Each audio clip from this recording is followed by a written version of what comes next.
I was a nightmare on that show. I would literally sit in the interview chair and they would ask me questions and I'd be like, yes. Sort of like what you did the first 15 minutes of this interview. This interview is over.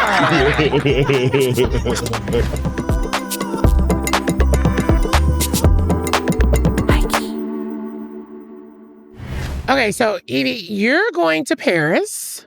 I mean, by the time this airs, I'll already be back. That's why I'm dressed all French as fuck. So, it's giving. Why are you going just for vacation? You're not doing anything like work-wise, are you?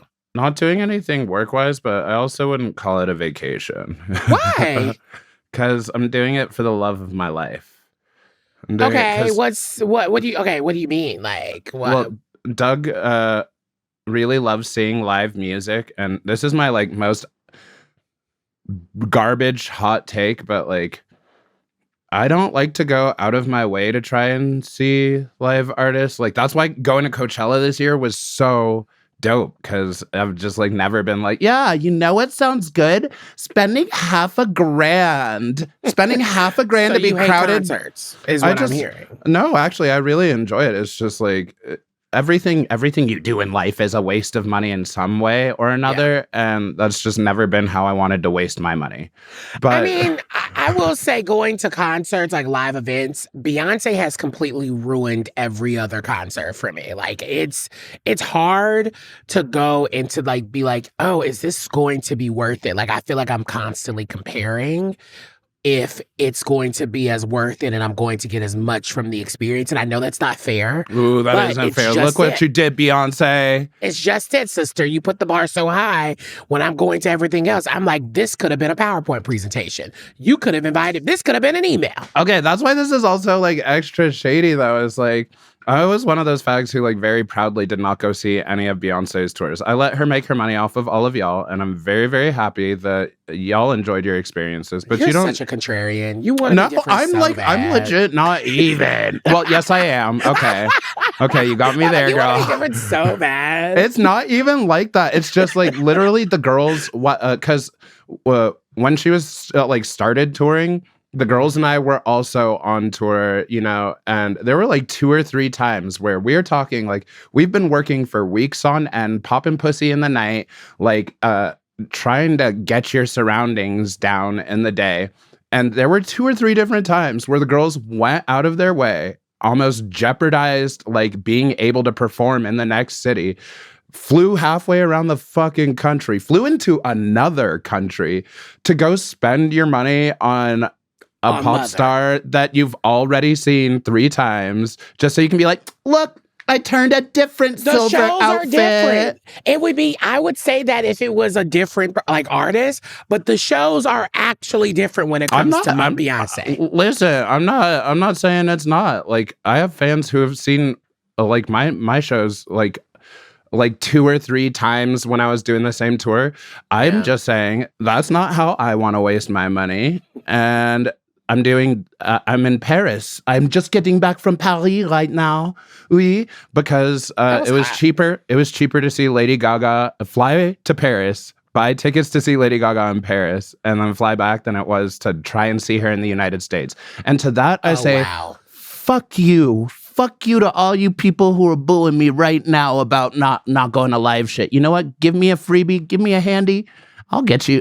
I'll be a Beyonce stan too. Actually, you're making a really interesting commentary around the scam that is like U.S. prices and Ticketmaster and all the reselling of tickets and all these things. Like I know so many people. Speaking of Beyonce, I know so many people who actually went across, you know, the seas and internationally to go see her because those tickets were way cheaper and they made more of an experience from it. So actually, I do not hate the fact that you're going to see Lady Gaga, because I wanted to see her while she was here in LA and when she did all her days. But you didn't want to drop like $8,000? Yeah, they were so expensive. And so I actually really understand that. And I hope you had the best time. Well, despite that long-ass rant that just came out, putting myself in the mindset of, I just got back from Paris. Lady Gaga, she was immaculate. I would give her all my money all over again. Oh my God. And all the French holes that Yvie has probably breeded while she was down in Paris. It is bread, but oui. It's actually baguettes. Wait, Ryan, what do you got going on this week, bitch? Oh my God. Actually, I am just still reflecting over the fact, like, because obviously this episode, we are not in our regular, spaces. You were just here in LA. Mm-hmm. And it was such a wonderful moment, being together and also getting to be in the same space with the queens. Like, it was so cool being like out, recording the show and getting the entire team together. It was just really, really great. And so that's kind of still been at top of my mind because it can be hard doing this shit virtually. It can be just like repetitive and just like, is the connection going to work today? Yeah, you have to wait for people to speak. It's like much easier to interrupt your friends in person. Absolutely. Absolutely. And so it was just so much fun to have you here. But also I feel like I'm just kind of preparing for what I want to do for the holidays. You know what I mean? Like it's figuring out if I'm going to go home. I don't think I am. I'm not trying to die on no airplane, bitch. Ooh. I need everybody I need all the government. I need everybody feeling in a better place. So you might not see me on a plane until 2026 or 2027. Wow, that's like, so real, girl. No, okay. Me 2 weeks ago would have been like, Ryan, you're silly. Taking this little flight to LA, like that I just did and back, it was weird because, like, we're all used to hearing employees somewhere, like, bitch about, they're on their cigarette break. They're like, man, the boss, he sucks or whatever. Yeah. It is something else to be like going through a TSA line and have the TSA officers be like, just be ready. Remember, all these people are here working for you. Still haven't been paid in a month. And I'm like, and that's the thing. TSA already feels like, this must be like a small and like still intense version of what it means to go to prison because they are wardens. Like they don't already play no games. So to be working for free and also probably not getting paid back pay, I know they weren't playing with nobody's ass. If you had anything on you, the amount you probably got arrested for just having like a small piece of lotion in in your head. Like I could only imagine that everybody was pissed. I mean, that's what I felt like. And then it was so weird. I know we can all make just like rash generalizations, but like one of these dudes in a business suit in front of me, who you can tell is like a regular, was also like trying to joke back with him, like being like, oh, don't worry, I'm on my way to change it. And I'm like, shut the fuck up and do it. Like, you want a cookie? Like, please get the fuck out of my face. But no, it's. I'm really trying to figure out what I'm doing for the holidays, because I think, actually, when is this episode coming out? I actually don't even know. It's like a couple weeks. It's gonna be like right around November, December, right after we're burnt out from seeing family on Thanksgiving. And being like, fuck, I gotta see them again in a couple weeks with a present. I for sure know I'm not going home for Thanksgiving. I'm staying here. Because my friends, just like cook better Thanksgiving than my family could ever. No, and that's no shame. That's not a hot take. I don't know how to cook because like my mother does not know how to cook. I like how you're like, no, that's no shade, and then throws deeper shade. I mean, it is what it is.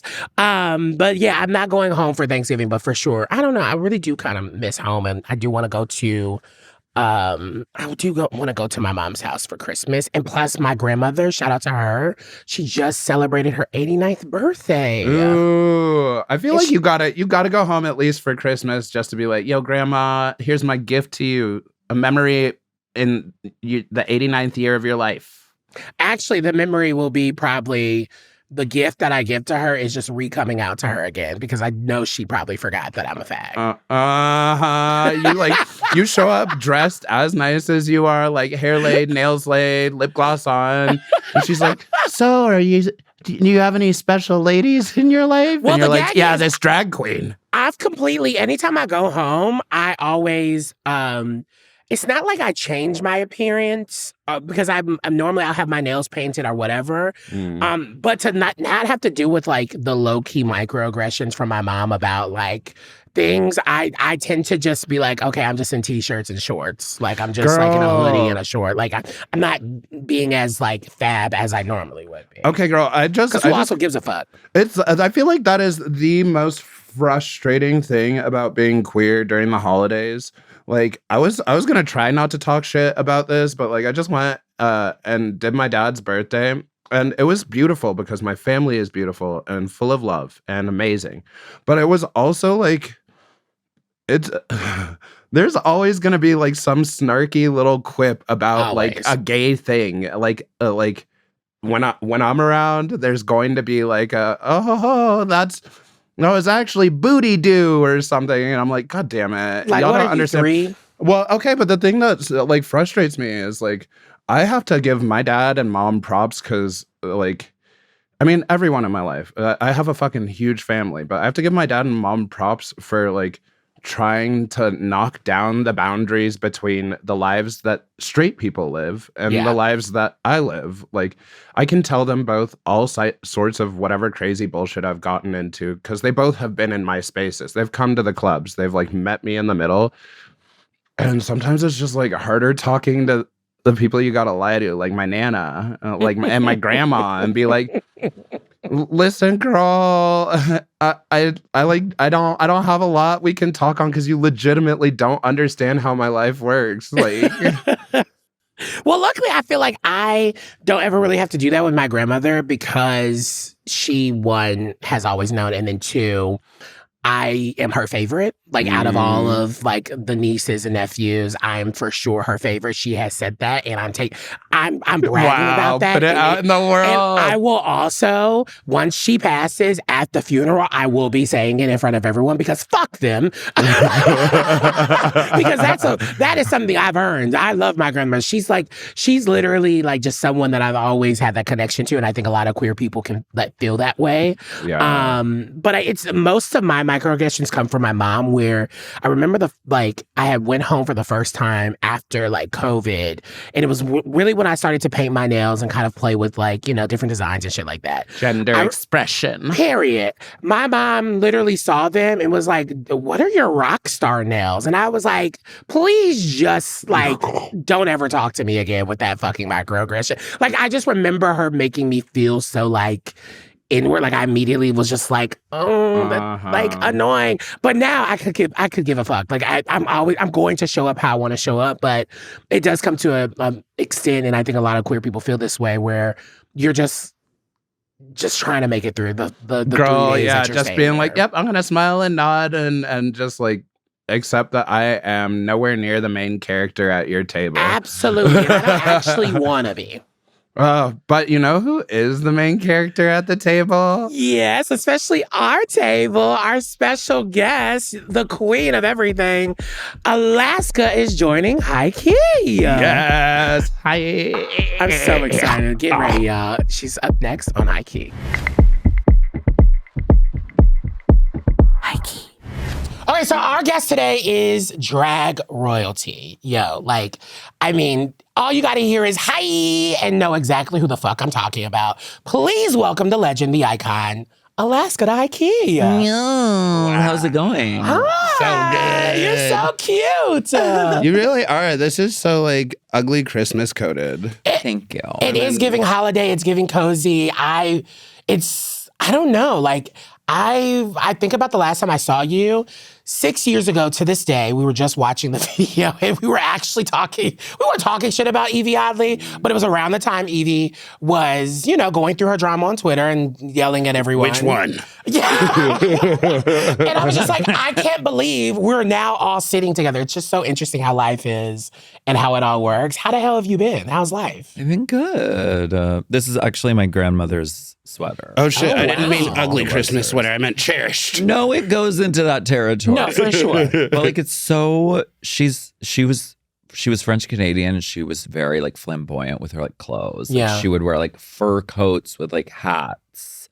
And like I got a bunch of hats like when she passed away, and like this is a sweater. Look at how weird. This is the jumping frog. It's The rest honestly of the them best thing. And it's probably would have been like $70 at like the Silver Lake Flea Market. Oh, Yeah. girl. And there's mushrooms. I don't know what this is about. That is like that's like literally my Christmas. Every year, me and whoever I can convince to be in my house, all just like drop a bunch of acid or mushrooms, and we do trip miss every year. Oh, that's lovely. Trip miss is Trip miss, crazy. yeah. And I feel like your sweater, like your grandma would have have had a ball at my trip, miss. She really would have. Oh. Yeah. Do you incorporate more of like her stuff into your drag?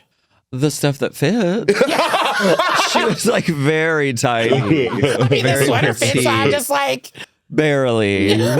She's like, it's safety pinned together in the back. Literally. If I breathe, it's ripping off like the Incredible Hulk. It's like, yeah, we're for sure witnessing a transformation. But it's incredible just to like think about you and all the incredible like work that you've been able to do. And I mean, your history and Drag Race has changed so much. Since you've been on. I mean, season 5 was your original season. And then All Stars 1, which... All Stars 2. Two. We don't talk about one. I wasn't on one. No. You were on 2, which is no shade the more iconic one. Well, it's kind of like the one that made All Stars All Stars. Yeah, it's like legit. Obviously, no secret. Everybody in the fandom like was a little pissy about All Stars 1 being like, "Oh my God, why did they do that? Like, why did they pair these bitches up?" And then All Stars. Oh, that's right. It was the pairing of like the friendship race, and it was like All Stars 2 when we got some of like the fiercest competition I think people had seen. That kind of set the standard for what All Stars would become, where you really are taking these people who the fans love, who everybody wanted to see more of, and you're watching them do the most elevated version of their drag. And then after that, it became whatever I got on. Thing is, I feel like y'all both were, I mean, low-key, like in your villain eras when y'all were on Drag Race at the time. Some would say. Ru never. Some would say. I guess, how do you reflect? How have you been thinking about, do you always think about your time on Drag Race? I mean, all you do is talk about Drag Race like now, but how do you reflect on it now, what it was and what it is now? It's like, now at this point, it's like looking back at like a photo album of like your younger self and being like, oh, yeah. what an adorable but also stupid child. I mean, but luckily for that adorable but stupid child, I have to say, like, it's so boring of me to be like, I was such a big fan, but legitimately, hell yeah, I was such a major fan of what you were doing on that space and in that space. And it's kind of a trip to see how radical some of the things you were doing were for their time. Do you ever look at contestants who are on Drag Race now and be like, you're welcome. I allowed you to be this garbage? Yeah, sure. I see the reverberations and the like. Who comes to mind when you think about like that? Lydia Collins she's from Pittsburgh and she's dating a drag queen and like she like wears like trash sometimes. So like I see the parallels. Yeah. But I love that because everything that I have ever done has been referencing something else or stolen from someone else. Girl, I love that. So I'm like, please steal everything. What's your favorite thing that you stole and got credit for? Because I can say a couple of mine. Well, Hein is stolen. Is it really from who? It came from like Angina has said it on Drag Race, and Mystique Summers Madison also said it on Drag Race. Wow, everything you've done has been stolen. Did everything. Did it come from? But did it come from that like Barbie YouTube show? Because do you know what I'm talking about? No, it didn't come from that, but it came from Coco Ferocia and Isis Mirage, who are from the UK, and they did like a Drag Race recap. So like of season 4. So we would watch that, and they would start every episode with hi. And so I was like, I think these girls are cool. I hope they're going to talk about me, so I'm going to say their catchphrase a lot. Yeah. Hope it stays in. But unfortunately, it's been like, oh, no, that's Alaska's tag. And now everyone says it's mine, Yeah, I mean, that's kind of a trip, though, to think that you impacted the culture so much that you, like, copyrighted a greeting. That is crazy. Like, yeah, hi is now Alaska's thing. And it's really interesting. What's something that like you maybe didn't think was going to be as big as it was that made an impact in the culture? It doesn't even have to be like a saying, a look, but you really did do a lot. I mean, the music alone, if you think about like the music that you put out into the world, I'm like, it just has always hit. Well, thank you. It's always hit. I think Lil Pound Cake was like Absolutely. was a great thing. Also stolen. Bitch, what? The name comes from an SNL sketch. You can look it up on YouTube. Oh, wow. It's about a doll that gives HPV vaccination. Which is an easy way of giving Lil it Pound to Cake looks kids. like she does that still to this day. She does. I don't know. She looks like she gives kids HPV. She does. She just gives you the cure and she gives it to you. Yeah, for sure. Oh. I'm curious though. Like, what did you ever have any artistic ambitions outside of the world of drag? Like, obviously, we're all queers who fell into this crisscrossing dress up game, but I feel like a lot of people I've spoken to really were like trying to be an actor, a singer, like. And they were like, "This is our way in." Yeah, and then you just started doing drag because Yeah. you're like, well, I guess I'm half trans. Well, I right? don't know about that. Girl, that was me. I was like, Yeah. I'm so I can see the twinky. journey. Yeah, I'm so twinky. I don't feel like a man. I am definitely way too tall to be a woman, but I can play this little fantasy and for once be in charge of the way Explore people your are. gender. Mhm. Yeah. Yeah. No, it was very that. I moved to LA with the intention of being an actor. And I was like, because I was doing drag in Pittsburgh a little before that, but I was like, okay, I'm done with that. I'm going to be a serious actor. And then I realized that being a serious actor is hard and no takes money. a lot of work. Yeah. And also, like you said, I was a skinny, kind of awkward, kind of piercings in my face and a sideways haircut. And who was this? What role was I going in for? I don't know. Sounds like something Ryan Murphy would have cast. Well, now, Yeah. but like back then, it was like there were no roles for that. So I was like, fuck, I can't do this. So I just did drag for like fun to soothe my soul. And that's when I found my community. And that's when I like got jobs offered to me. Yeah. So I was like, maybe I should just fucking do this. Do you think your time on Drag Race was a great representation of you, right? Like, I mean, probably you in a time capsule sort of way at that time. But I always love asking queens this because there's always a character. There's a storyline, there's a narrative, it's reality TV. Yeah. And I always wondered, did that, when you watched it back or when you finally finished season 5 of Drag Race and you were like launched into like fandom and like fame, did it actually feel like it resonated with you and who you built Alaska to be? Yeah. I mean, it was pretty accurate to Yeah. what was going on.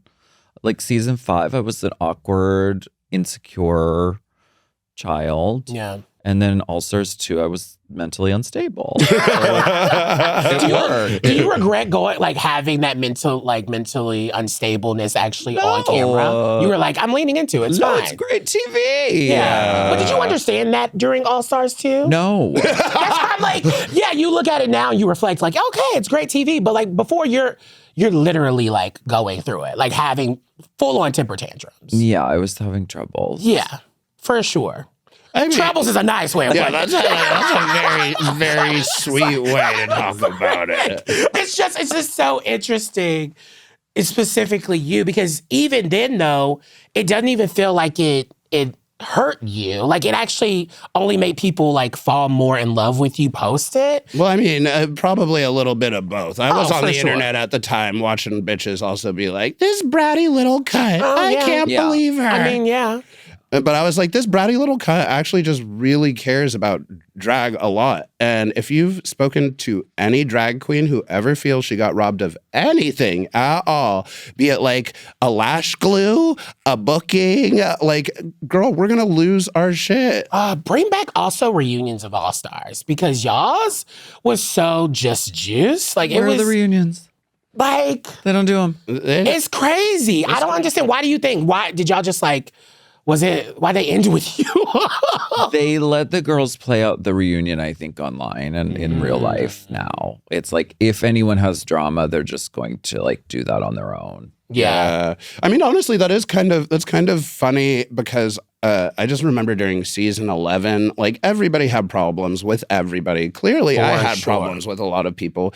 But the whole period in between filming Drag Race and like going back to do the finale and the reunion, all that whole year was spent with the girls being like, ooh, I can't wait till this reunion. I'm going to get that bitch. Ooh, I can't wait. And then we got there and everyone had already talked so much of their shit online that we were what like, more can we say? And everyone's like, you know what? I actually like you now. And we're like, okay. And it's like girl, like it's not all y'all hoes are a dramatic. Real Housewives reunion at all. No, I think honestly it needs to lean a little more baddies reunion. Like, all right, Please. girl, come out, throw fists. Like we come out with our like wig caps on and our little sneakers. Like, what's up, bitch? Ready to throw hands? Yeah. No, that's crazy. Like the emotional mirror moments, half your face done still. That. Okay, so let's talk about Race Chaser because obviously we're listeners here, and it's so cool that y'all get to do like you've fallen into doing the recapping of it all. I immediately thought, is there a season, if you had the opportunity to go back and actually be in like the RuPaul chair and host a season of Drag Race, which season would that be? And would you change anything about that season? One. Ooh. Well, I mean, of course. I would change the cameras and lighting. That's the best part about it. They were still figuring that out. That was the best part about season 1. Oh, yeah. I would have changed season 2. Oh, yeah. Ooh, what would you have changed, Ryan? Tell us. Girl, get that hoe out of here. Uh-oh. Tyra. Tyra. Oh. Yeah, I was Yes. a pretty bitter bitch. I actually ended up like piecing it together for myself that like half of the times when Ru was choosing these winners, she was like really just vibing with girls who she could see a little bit of herself in. For sure. Yeah. And Tyra is that like young spunky going to like get her shit, like doesn't really care if she like steps on some toes because she knows she's a star. And I think that reminded Ru of like Who she was. Totally. At least that's how I always pictured it, because otherwise I was like, literally, why are you giving it to this bitch? She literally was annoying all the girls in the workroom. No, that is true. She was. Loved it. But that's it. Just season 1, changing lighting. That's it. Yeah, that's all I would change. I mean, you know, how amazing. What a thing that was fucking born in that moment. Oh. It's kind of a trip. Like, I know it's no secret where this all came from, but I still can't believe that this show I used to like sneak on my dad's TV and very quickly press previous channel on. Come on, Logo. Yeah. Like it came on this channel he didn't even know he was paying for. I think we just should be doing that more often. Trojan horse and gay shit. Because that logo was like revolutionary. I mean, One Girl, Five Gays, like Drag Race. Like there was just so much content on there that actually low-key raised me. I think that just speaks to the world that was in, though, because, you know, that was a time where gay stuff was starting to become more culturally acceptable. But still, like, I remember going on Netflix, like, being like, gay, typing gay just to find anything I could that would have a story I could grasp to. Yeah. So Logo was kind of fierce as an identity of her own, because it was the gay club of the TV channels. It most definitely was. Is there anything that you would want to bring from the Logo era into like the drag world as it exists now?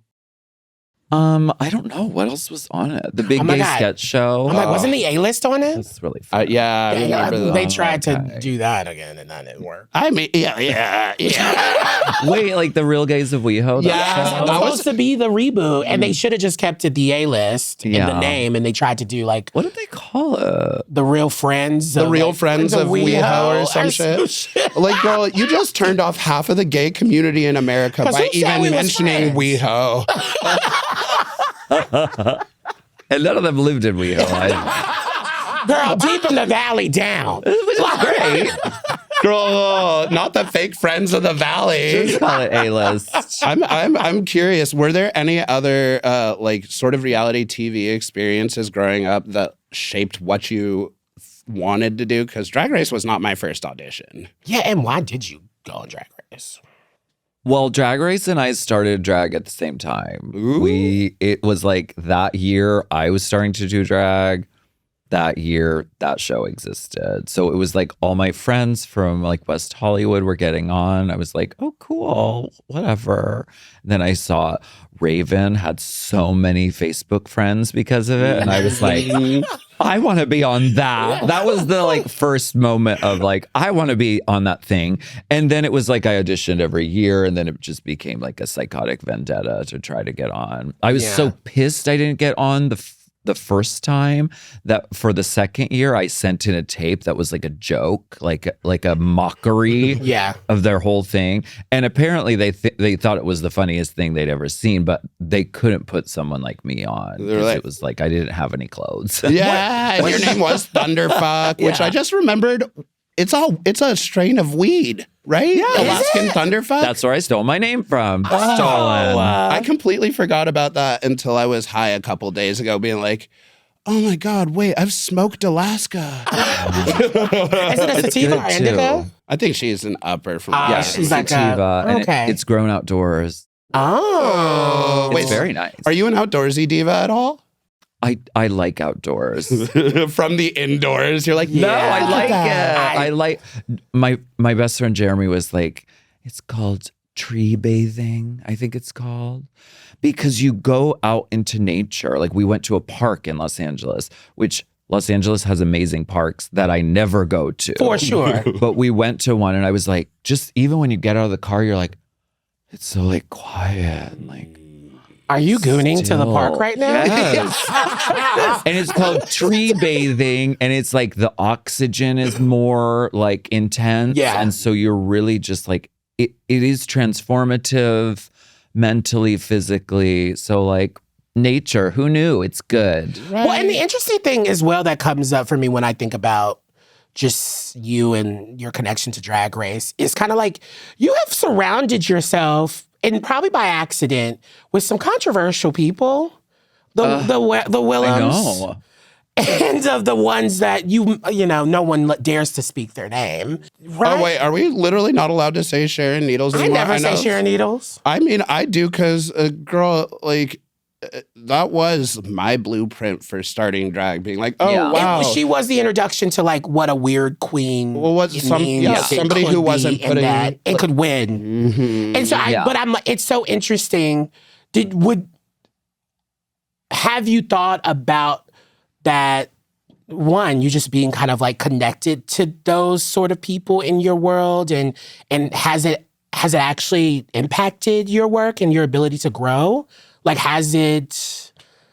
Well, Have you been blamed more? Like, I feel like a lot of times when you end up being like associated with like queens that everyone has a collective opinion on, and you stand kind of low-key beside them in a lot of ways, you get more of a blowback than they probably do. Even though not saying they don't, but the association is really interesting. And I always wonder from your perspective, how has that kind of impacted you through your journey?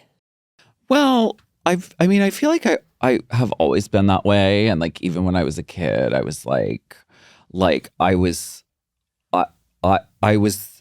really friends with kind of bad kids sometimes. It's just like how it was. You're the kid that needs to touch the oven to see if it's hot, and then you get burned and be like, bitch. Which I did that as a child. Literally did Badass, yeah. And so, but it's also like I just gravitate toward like who I gravitate toward. And I do think like humor wise, I think like rebelliousness and sort of like iconoclastic sort of humor and subversive humor. Word of the day, by the way, iconoclastic. Iconoclastic is like attractive to me. And so I guess I like that. But I'm also like a middle child, and I don't like conflict, and I don't like people being mad or upset. So like, So what's the line for you when you started to realize like, oh, this person, Sharon, is just too much and I need to get away. Well, yeah, because my stepdad always grew up telling us, like, specifically, we weren't allowed to hang out with the bad kids because he was like, the world judges you. Already. Oh, yeah. And it judges you even more by who you hang out with. Yeah. So I had to, like, lie about my first couple queer friends. I was like, yeah, we were at church camp together. Yeah. She believes in Jesus so hard. You was worshiping something. Listen, my first couple of queer friends were my girlfriends. Okay. I love. But I mean, yeah, when was that line for you? Because I know it's like when a relationship ends, but like also there's a real need to separate yourself from like any sort of drama and just choose peace for once in your life. Yes.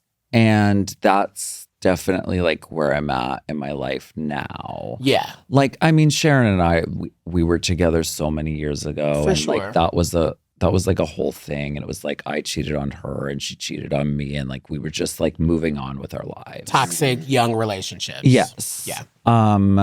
But I mean, I am at a place now where I'm like, yeah, no, I think peace is like a good thing. But you are still a co-host with Willam, though. And Willam doesn't, she's not known for choosing peace.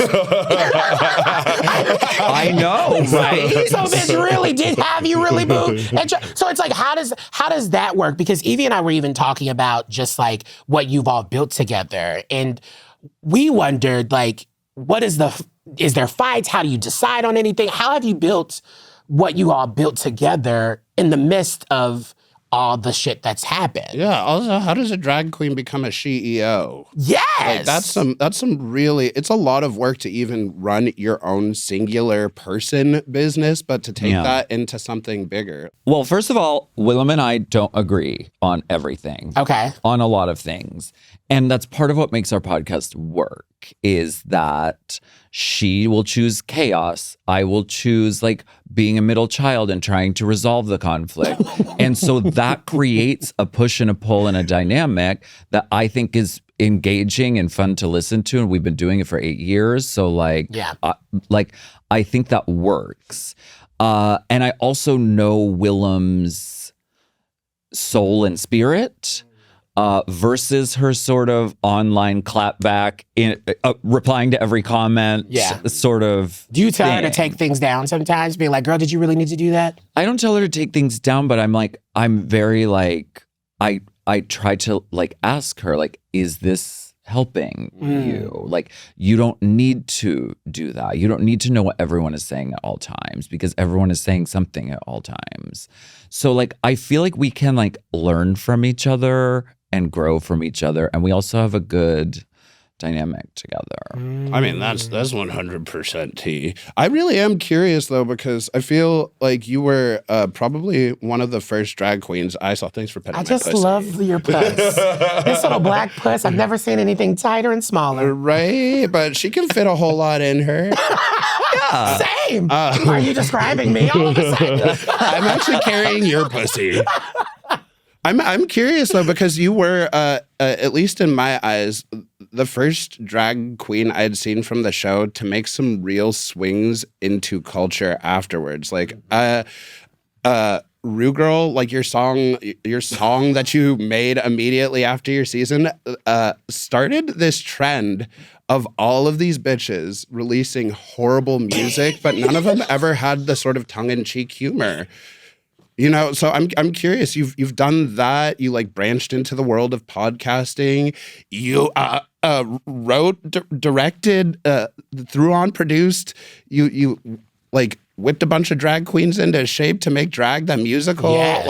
Like I'm very curious. Have you always been this ambitious with your boundaries for your artistry?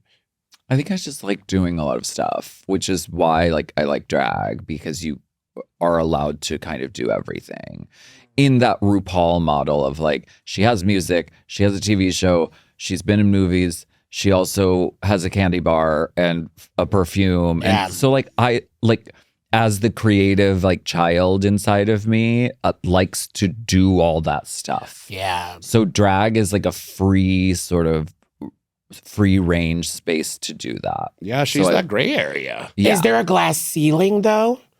Like, is there Yes. where and how do you break beyond that? I don't know. Do you know? Because I would love to. Oh my God, so we're trying to fucking figure it out. I don't know. Yeah, because I always wonder. I mean, we've seen Trixie Mattel, Bianca, like it seems like they've gone past what it means to just be just a drag queen. I know. Even Bob. I mean, and so it doesn't feel like that. Once that space is filled, it feels like, okay, then what other space is there? And I feel like a lot of times we see queens campaigning, trying to get nominated for like a Grammy for their music. Yeah. And that even hasn't really broken through. So it's like, how the fuck do y'all do it? Yeah, and where's the like biggest glass ceiling you've felt in your artistic career? Like, what's the one thing that you're still trying to like punch through on? I don't know. And I think at this point in my life, I don't think I am trying to punch through anything. You're like, oh, wow, what a nice ceiling. Well, You're because fine I'm with where like, you are. I feel like I'm happiest when I'm doing things that are drag, for our community. I'm not thinking about like, can it be the thing that crosses over or breaks through? Because then I always end up feeling like a piece of shit and like I'm inadequate. And I hate feeling like that. Like I've been on TV shows and TV sets, and like inevitably as a drag queen, you are just, everyone is like looking at you like you have three heads. Yeah. You just are the party clown. Yes. No one knows how to talk to you. Yeah. You're getting paid way less than everybody else. You have to do your own hair and makeup and show up and be ready and like do the thing, and they haven't lit you correctly. And like, it's just feeling so misunderstood. Yeah. And there's no real guidance either. They're just kind of like, just do what you do. Yeah. Yeah. And then I leave that experience feeling empty and shitty, and I'm like, well, I'm supposed to want to be on TV though, so like so like that's what I'm supposed to be doing, but I'm like, that it makes me feel like shit. Yeah. What makes me feel good is doing a fucking drag show Yeah. with drag queens, and we all respect each other and see each other for real. Yeah. That actually is really interesting because it does really I think pinpoint how your dreams can really change or just morph into the like what you actually need at that point in your life. Yeah. And that community aspect of it is that piece. Do you have drag kids? Like, is that a thing that you have? Like, I feel like a drag family? mentor sometimes. The Thunderfuck family. Like, is there a Thunderfuck? That was like some kid out there being like, I thought she was my mother. She's like, actually, Nebraska. yes, Nebraska is my drag daughter. I don't know how I Is she? forgot about her because that bitch Nebraska is too. wild. Nebraska Thunderfuck is my official drag daughter. She claims it. I claim it. Like, I love Mackenzie. I love Derek. Like, they're wonderful. When's the last time you talked to her, though? Are you like I a don't know. distant It's mother? been a while. Okay, yeah. So, okay, where. And I also had a drag daughter years ago. She's no longer with us, but her name was Petunia Bonaparte 5000. Word. I named her that. And I gave her 5,000, and then I was like, I like 5,000. So actually, my name came from her name, the 5,000. Not you even stealing your fucking drag name from your child. You're like Ursula stealing the youth. And I love that. I mean, it's pretty radical, but I feel like that's an interesting answer to hear from you because specifically, number one, we've talked to a bunch of other queens recently about the idea of drag family, about like what we can pay forward from people like Trinity the Tuck, who literally 1 in 3 drag queens is her daughter. Absolutely. I'm like, girl, close up shop. But like, it's very curious to me because you also like one of the lanes that I respected the most getting to see was you opening up this drag queen of the year pageant. Like, can you tell me about your relationship to creating space or with creating spaces for other drag artists? Like, how did that come about? Right. I mean, drag queen of the year, drag show 5,000. Like those are moments where I've gotten to like take my platform and like share it with other people, which are, I think, the most fulfilling and fierce things, and then I get to know these people and get to really be close with them and make something with them, and then we become friends. So like that, I don't feel like a drag mother, but I feel like drag family with everybody who's been in Drag Queen of the Year or Drag Show 5000. Like I feel like we have like a family thing. I don't feel like I'm your mother. I'm like we're like you, like everyone siblings. should experience this, right? Like you were given this platform, you worked hard for this platform, and now it's time to let everyone else kind of experience. And it's also it's really nice to see, especially like drag queens now, and we talked a little bit about this before, of like the queens now, I love what they do on Drag Race because they have broken the fourth wall completely and they just are in on it. Like they just know. And in some ways, like I feel like there is a little bit of you that was like a producer in your brain when you were doing the thing. But queens now, I just feel like, get it? Is that a part that you would enjoy about watching where drag is headed and where it's at now? no. You hate it? Oh, I'm so horny. So you hate it? My pussy's No, wet. I don't hate it. You hate it. You're not supposed to do that. Why That's not? easier said than done. Like on All Stars 2, I would literally sit in that interview chair. I was a nightmare on that show. I would literally sit in the interview chair and they would ask me questions and I'd be like, yes. Sort of like Yes, what you I did the thought that was first 15 great. minutes of this interview. This interview is over.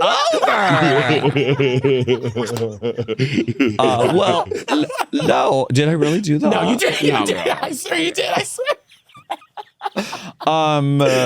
I ate before this. I have to eat before my, You're like my doing brain stops wonderful. working. You're eating. Wait, You're you doing so actually ate before this? Yes, I feel like have you are to. literally the first drag artist we have ever talked to that eats? Who's eaten food? who's eaten food. It's like, no wonder. Legit, when we're doing this like virtually, the first question they always do for the tech checks is like, "What did you have for breakfast?" And the girls are like, "Last night's cum."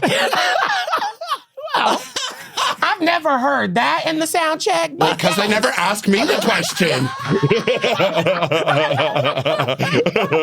But okay, no. So yeah, so you don't Producing think, myself. Yeah, you think there needs to be just it takes away the authenticity of what the Yes. show should be. I get why girls do it. I did it. You want to be in control of your situation. You're handing over your whole life and your future and your career to these people hidden behind mirrors. And so you want that. But the people who are the most exciting to watch don't give a shit about any of that. And this goes for any reality show. Yeah. It's like any Real Housewife that is being too like produced and really in control. It's like she doesn't last on the show. It's the people who are delusional, insane, and don't give a fuck that there's a camera crew and are just like engaging. Yeah. That's the best people to watch. I'm not good at reality TV because I'm too like thinking about How this and it's going to come like on the other side. yeah. I think that's funny because the most jarring thing for me about the Drag Race experience, at least that first time, was like walking into the room and knowing that I'm making a TV show, like knowing that like this is Drag Race, but also like walking in and being like, oh shit, I never thought about how I was gonna make a TV show.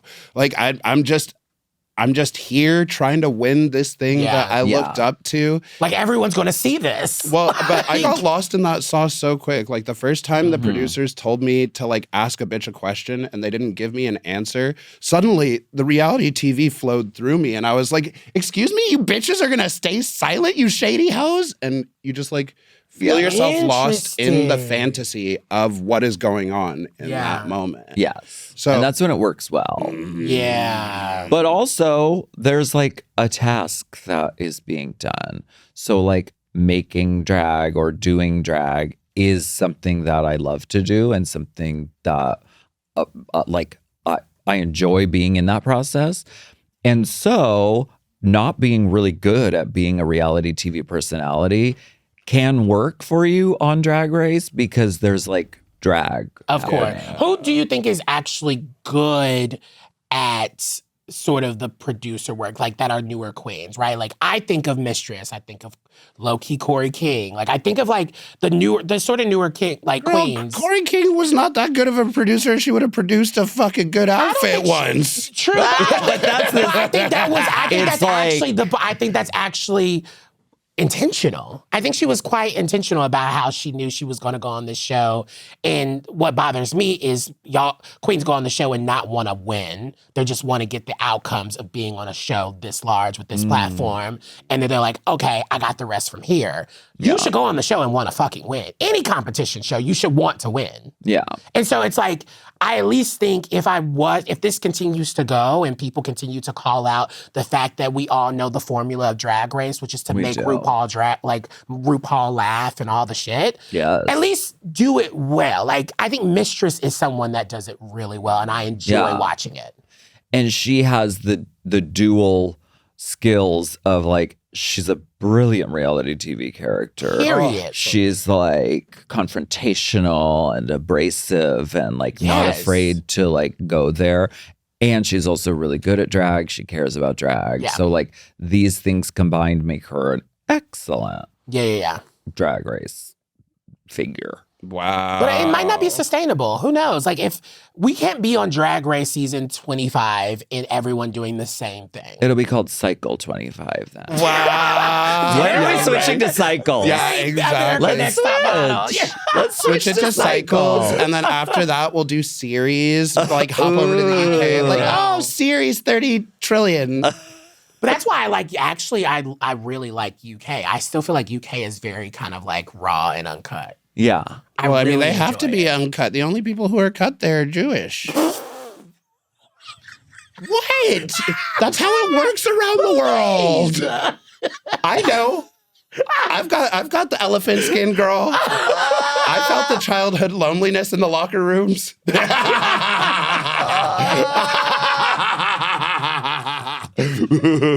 I think big money has to be out of drag. It costs too much. Yeah.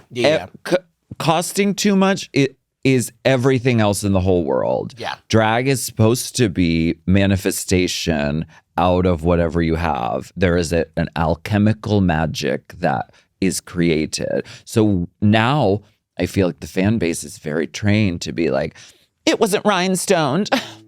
It's trash. She looks terrible. That's sort of RuPaul's fault too. When he called out the fact that there was H&M on the runway, I'm like, girl, there's H&M at every single drag show. Let there be H&M on the runway. Like, there be H&M. Crunchy drag is like that was like the centerpiece and the heart of what grew it to what it is. And so when things start to become like your whole package, a queen's package is like damn near $50,000 or close to like $100K. I'm like, girl, what? Who's doing that? Who is? I don't even understand how y'all do it. Well, I mean, that's why it was interesting for me because All Stars really was the place for that space. For me as a fan, like I loved watching these bitches who I didn't like a lot of their runways. I didn't like this or that. I wanted to see what they would do with more money, and it takes a little bit of the punch out of the whole art form now that we're all expected to like show up to the gig looking cuntalicious 3,000. Like, no, girl, the Olympics of drag. I want to see whatever crunchy baby queen you got you here. Yeah. So Would you go back? Yes. You would go back to like if they called you for All Stars? Yes, but they're not calling me. What is something that has hit you harder than you were ever expecting? Like in the public eye, is there anything you ever didn't really want to be sharing that like, or didn't think you were going to have an issue sharing that sort of blew back? Well, no. I mean, at a certain point, you do just kind of share everything. Like my dad dying was really sudden and really hard, and but it's like you can't.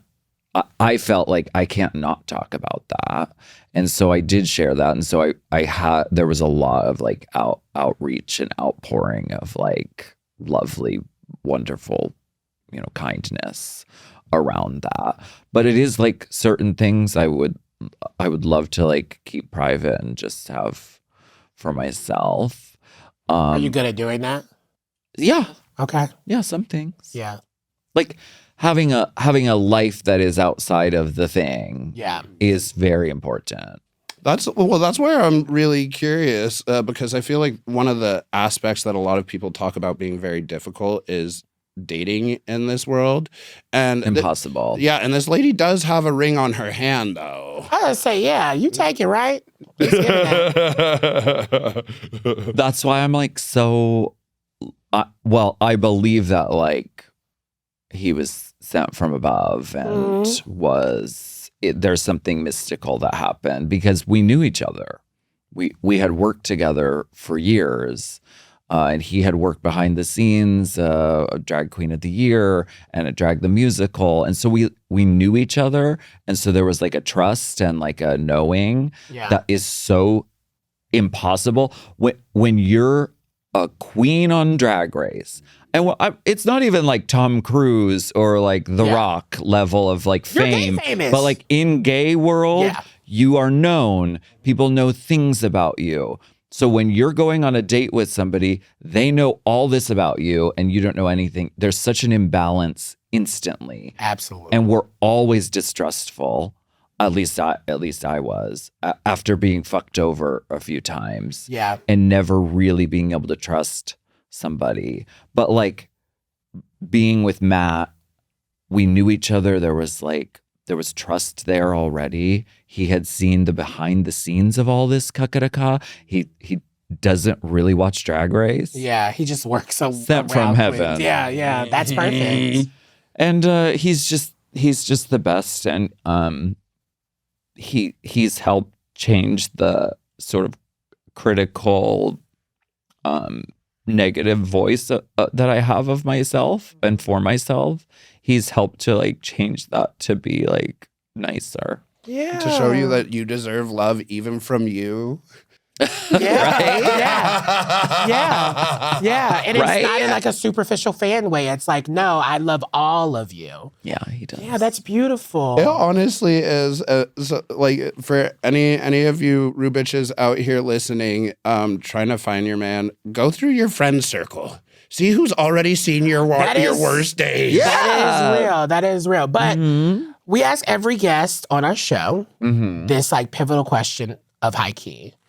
What in life, big or small, a person, place, a thing, an idea, a feeling, what are you legitimately high key about right now? What is occupying that brain space?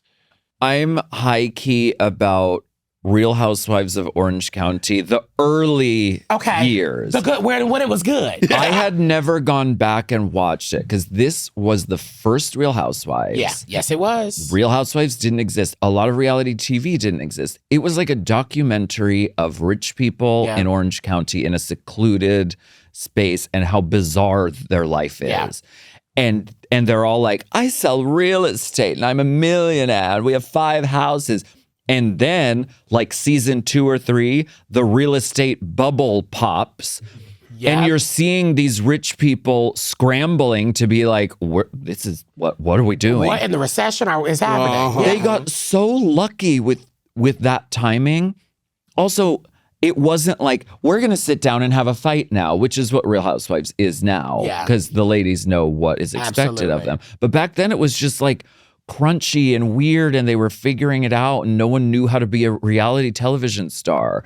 It's the most brilliant documentary, and it spawned all of this. It did. All of this Was that reality in New York, TV. then Atlanta? Like, it was like all of that early era of Housewives. I'm still a Housewives fan, but there's nothing like it, and it will never be replicated because everybody knows. Because we're all aware. Formula. Well, shit, I've literally, I've watched a little bit of Potomac because that has deep racial issues that actually ended up still being there. But it's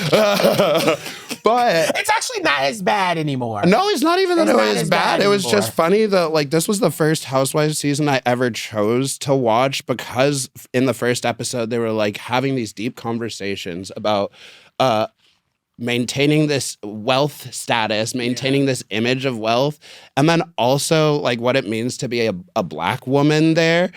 I just like got Colorism like comes into it. yeah, I just got like two yeah. or three episodes deep, and they're all calling each other like nappy-headed hoes and being like, "Look, your skin's dark and ugly," and I'm like, "Wait, I thought we're trying to turn this the other direction.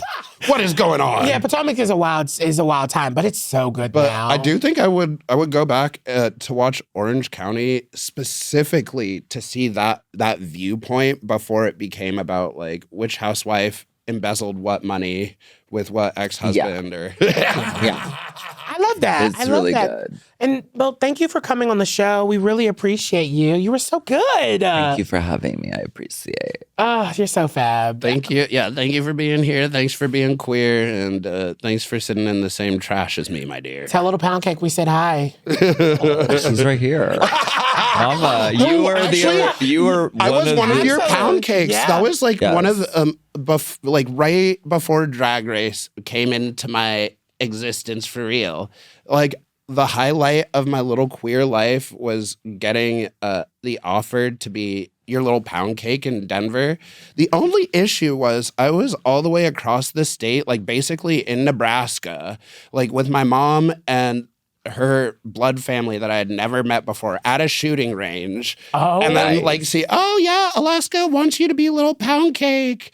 And the way we drove all the way back, our car broke down. I was pushing it. I got in drag in the car, which looks basically like this. So.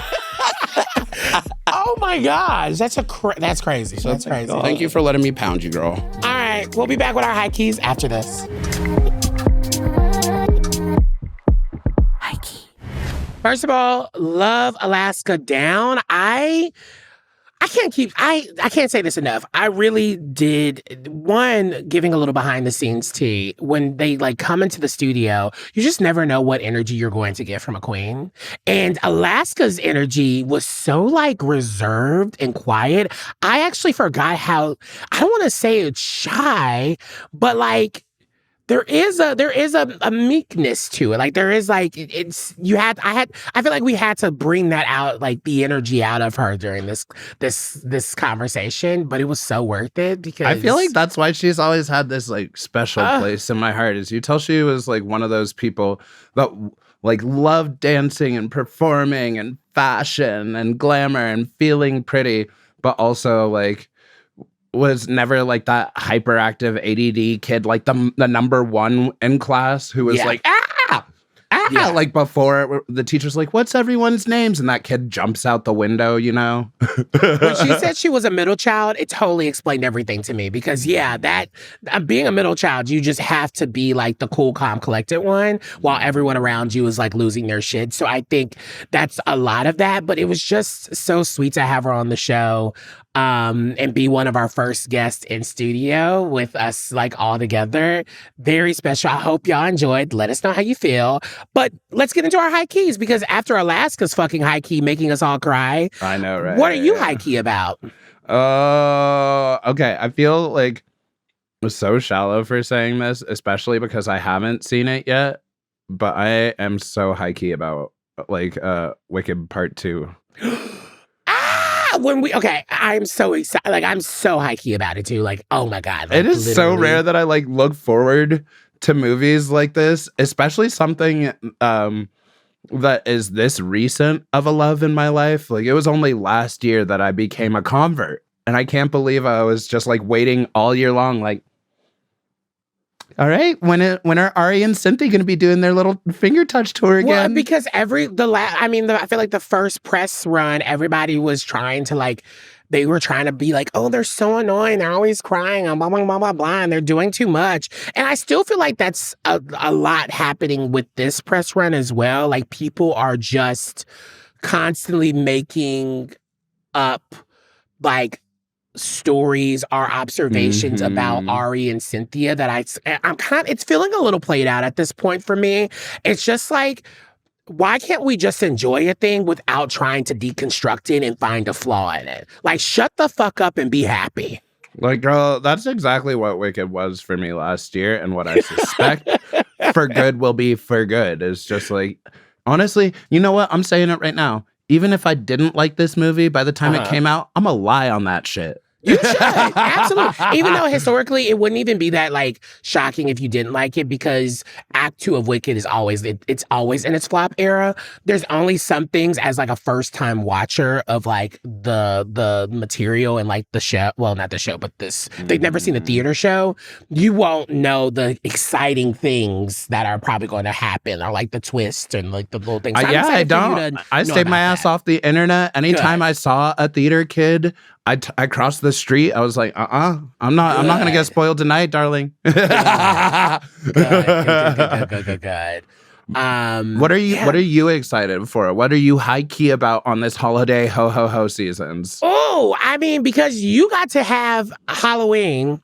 I'm so fucking high key about Christmas time. I love Christmas. It is my holiday. I can't wait to put up my Christmas tree. Some would say that I should have already had it up. But also, who wants to go into my storage and take all that shit out? Okay, like, girl, I'm T. not doing that. But it will be up.